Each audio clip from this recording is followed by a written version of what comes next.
Apidi pa 3 mucha ku a raportar na Queen Beatrix Medical Center ku kentura i uitslag sospechoso riba ng kurpa panang queda den isolasyon pa St. Eustatius Healthcare Foundation por si mas investigasyon e si test ng nesesaryo pa por excluir ku ta trata di sendepaga of monkeypox.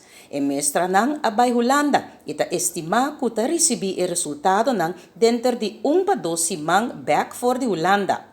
Según Dr. Babu Calpu, di Departamento di Salubridad Público, mirando ko simptoma ng igual na sendepaga, tapat necesaryo para mas investigasyon. E aunque no ta confirma ainda, eta pidi pa comunidad queda alerta pero no drenta den panico. Tapidi pa qualquer persona com simptoma ng di virus aqui toma contato com o Public Health Prevention Clinic na St. Eustatius.